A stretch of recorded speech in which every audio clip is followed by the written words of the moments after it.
Sir, magandang hapon. Welcome po sa programa. Napapanood po tayo at napapakinggan dito po sa ating programa sa Bombo Radyo Legazpi. Si Bombo MJ po ito. Yung mga taga-subaybay. Maraming salamat po sa imbitasyon.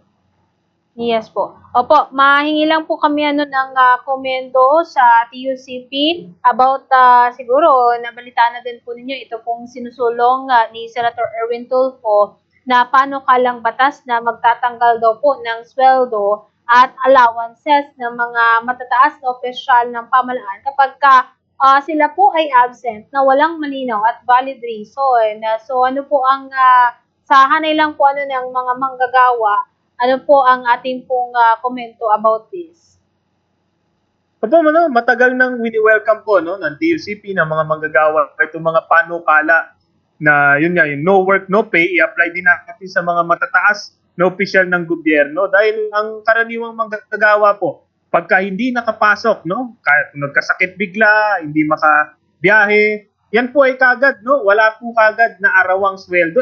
Mababa na nga yung sweldo as we speak now. Kaya napaka-importante po, yung ating mga mambabatas, lalo yung nasa Congress, yung nasa Senado, na ganun din po, pareho ding sistema. Sinasabi nga namin, kung may no work, no pay na polisiya, hindi lang maintindihan ng ating mga congressman, congresswoman, ng ating mga senador, kung ano yung dinadanas ng ating mga manggagawa. Pero yun din po, magpapabilis din ito ng pag-usad ng mga panukalang batas. Dahil kung halos lahat po sila ay madalas at araw-araw pumapasok, laging may quorum, lagi pong kumpleto para magdiskusyon. Lalo yung mga panukalang batas na para sa manggagawa, yung wage hike, security of tenure, after all, hindi lamang po manggagawa ang bumoto po sa kanila, kundi manggagawa rin, dun sa aming buwis, kami rin po ang nagbabayad dun sa kanilang sweldo, yung kanilang benepisyo na tinatanggap.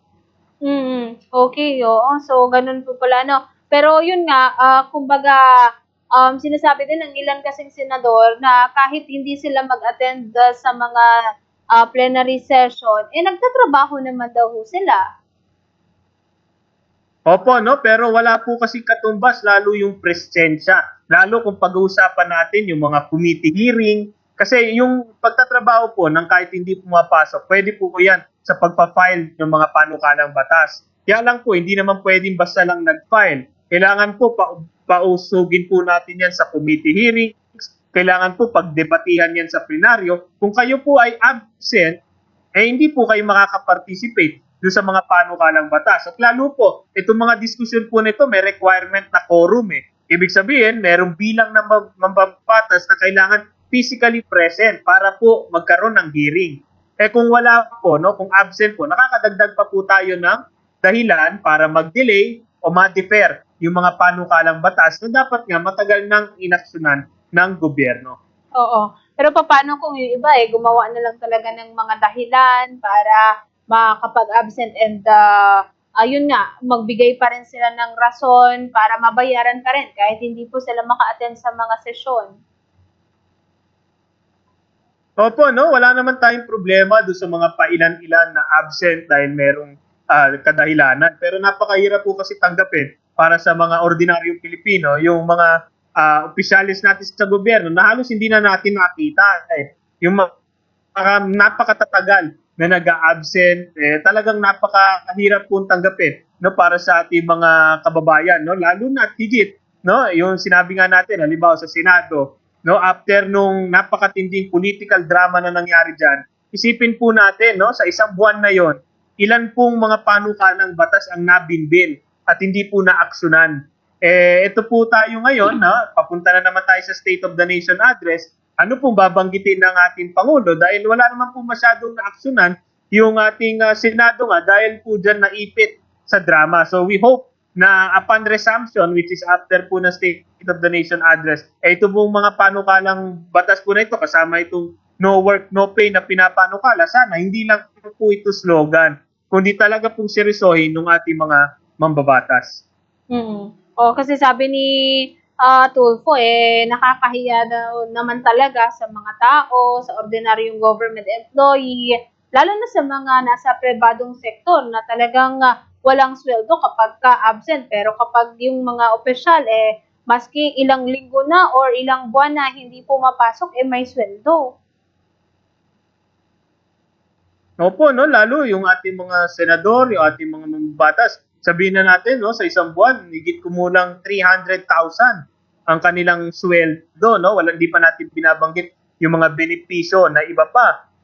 Ikumpara po natin yan doon sa ating minimum wage earner na lamang, no? Naglalaro lang yan from 411 pesos to 695 pesos ang kinikita. Kapag yun po umabsent, yung 400 to 600 plus na yun, hindi niya na makukuha yun. Habang yung ating mga mambabatas, no, para silang special eh. So hindi ho, for the longest time, hindi ho gumana yung sistema na yon. Kaya nakarapat dapat lamang po, no, kailangan magkaroon ng bagong tuntunin para po hindi naman maging primarya, no, permanenteng sakit na ng ating mga mambabatas na lumalabas lang kung kinakailangan. Mm. Okay. So, ano yung ngayon na since nagkaroon po ng special session na sa mababa at mataas na kapulungan, pero yun nga, parang hindi po na-priority dito yung ating pong mga panawagan, lalo na po sa wage hike. Bakit hindi to na isama sa special session? So, nagpalabas po tayo ng statement regarding this.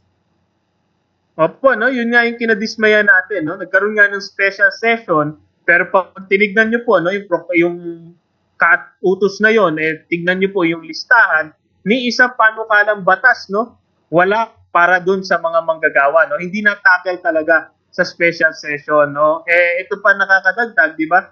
June 30 pa lang last year na i-file yung mga panukala para sa pagdadagdag sa sweldo, yung security of tenure, di ba? Pagtapos ng contractualisasyon, ENDO, 4 years na itong Marcos administration, wala pa pong umusad doon sa mga diskusyon po na yan. Kung kaya't kami po ay talagang nadidismaya na nagkaroon nga po ng special session, pero yung turing po natin sa ating mga manggagawa, hindi po special eh. Parang na-sideline po natin sila for the past 4 years under this administration. Kaya ngayon papalapit po yung State of the Nation address sa zona ni Presidente Marcos. Ano po ang ipapanawagan natin po, sir? Opo, no? 4 years into the Marcos administration, ang manggagawa po hindi pa rin nakapulong, hindi pa rin nakamiting yung ating Pangulo, no? Ito nga po yung suspetsya namin kung bakit yung ating mga panukala, no, para sa aumento sa sweldo, para sa karapatan sa pag-uunyon, hindi pa rin nakakarating sa lamesa ng Pangulo kasi nga hindi pa namin nakakausap ng diretsa yung Pangulo as opposed to previous administrations na every Labor Day may meeting. Number 2, meron po tayong bago na Labor Secretary, no, si dating Senador Francis Tolentino. Unfortunately, hindi pa po niya na-meeting yung sektor ng manggagawa, no, ever since siya po ay nag-day 1 bilang Labor Secretary. So ito po yung una, kasi kung hindi namin makamiting yung Labor Secretary, paano namin makakamiting yung ating Pangulo, no? Pangatlo, kasalukuyan pong gumugulong, no, although sa Metro Manila, yung Regional Wage Board, no? Susunod na po yung mga ibang reyon after ng Metro Manila. Kung kaya kami po ay nananawagan actually ng pinakamataas na wage increase dahil yung ating pong inflation pinakamataas in 3 years. At napakahalaga po sa amin ito dahil hindi lang dapat sa Metro Manila pinag-uusapan yung aumento sa sweldo. Dapat pinag-uusapan din po ito, Luzon, Visayas, Mindanao, Bicol Region at iba't ibang reyon, yung pagtataas ng sweldo. Dahil sa marami nga pong lugar, mas mataas pa ang presyo ng bilihin kaysa po sa Metro Manila. Pero ang problema natin, kung barya-barya na naman ang ibibigay ng ating Regional Wage Board, hamak mas maliliit na sukle ang matatanggap po ng ating mga nasa probinsya. So ito pong mga issue po na ito ay kailangan po pumasok dun sa State of the Nation address. Unfortunately, pang-apat na po ito na State of the Nation address, hindi pa rin po talaga ito nababanggit o natatalakay ng Pangulo. So kung i-rate po natin ang ating pong Pangulo, from 1 to 10, 10 na highest is gaano po yung ibibigay po natin na rating sa pag-action nga ng ating presidente about dito sa wage hike? Opo, no, for the longest time, no, sinabi nga namin na ang ginigrade nga namin sa Pangulo yung tinatawag nating incomplete, no? Kasi mahirap siyang gradean kung wala naman pa siyang naipakita talaga na para sa manggagawa, no? Kahit bigyan mo siya ng 1, hindi yun patunay kasi kung 1 ang binigay mo, ibig sabihin may ginawa siya kaya lang palpak. Kaya lang in this case kasi wala pa tayong nakita talaga na ginawa ng Pangulo o pamana ng Pangulo para sa manggagawa. At hindi po totoo na wala pong kayang gawin ng Pangulo sa usapin na ito. Ang Pangulo po, no, may kapangyarihan po yan mag-certify as urgent ng panukala. Pag sinertify niya po as urgent ay isang panukala, mabilis pa sa alas 4, mapapasa po yan at uusad sa Senado at sa House of Representatives. Unfortunately, wala pa po siyang nasa-certify as urgent na para po sa manggagawa ng legislation.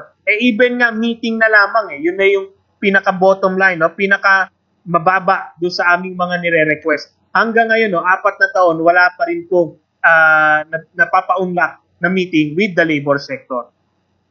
Okay. Sige, siguro last na lang po, sir. Baka may mga mensahe na lang po tayo o mga dagdag na lang po ng mga paalala na lamang din po, even sa ating mga manggagawang Pilipino and of course sa ating pong gobyerno.